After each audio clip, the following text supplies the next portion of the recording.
ओम साई राम। तो आज हम बात करेंगे अथीस्ट और क्या बोला जाए नास्तिक और आस्तिक लोगों के बारे में।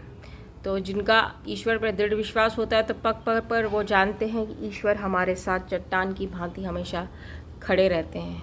तो ये विश्वास एक पल में नहीं आ जाता, बहुत सारे सालों की तपस्या, आपकी श्रद्धा और सबूरी है जो आपको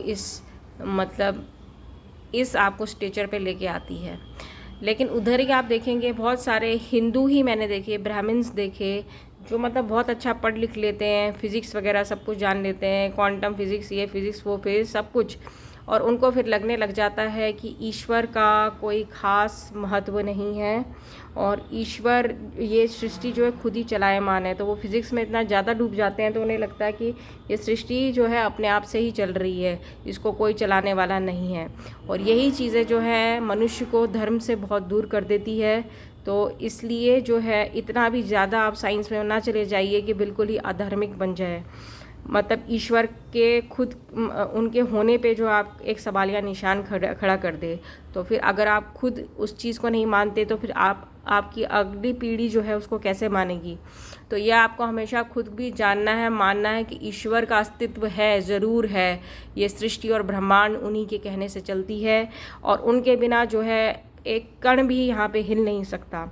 तो फिर इतना पूरा ब्रह्मांड कैसे चल रहा है। तो इसलिए अपने दिमाग इतना ज़्यादा आप अभिमानी ना बन जाएं कि ईश्वर को मानना ही बंद कर दें। और इसमें धर्म की भी क्षति होती है, क्योंकि जब आप खुद के धर्म पे विश्वास नहीं रखते तो फिर आप दूसरों को कैसे बताएंगे अपने धर्म के बारे में। तो अपने धर्म को पूरी तरीके से जानना और मानना बहुत ही आवश्यक है।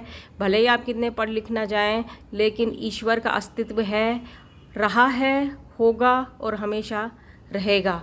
तो उन्हीं के रहते जो है ये पूरी सृष्टि चलायमान है।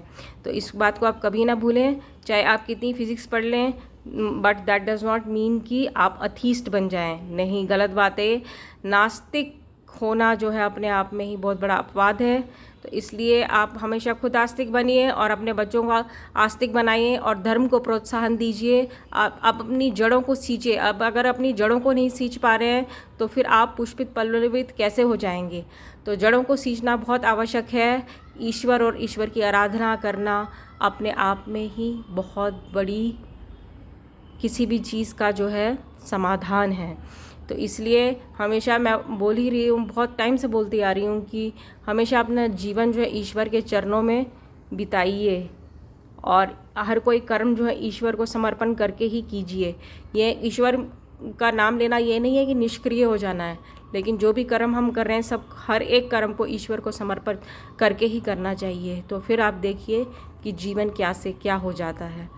बोलो सच्चिदानंद सद्गुरु साईनाथ महाराज की जय। तो नाम स्मरण करते रहिए, आगे बढ़ते रहिए, जीवन सुखी और सफल अवश्य होगा और धर्म को हमेशा बढ़ावा दीजिए। ओम साई राम।